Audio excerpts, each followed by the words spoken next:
আপুনি ক'লে বুলিতো আৰু আমি সন্দেহৰ আৱৰ্তত কাকো দোষী বুলি সাব্যস্ত কৰিব নোৱাৰোঁ।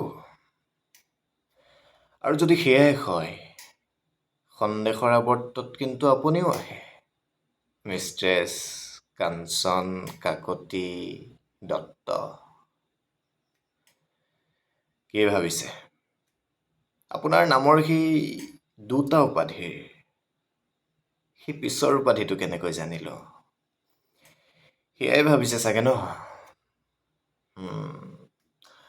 এটা কথা মনত ৰাখিব, মই ইনভেষ্টিগেশ্যন নকৰাকৈ একো কথাই নকওঁ কিন্তু।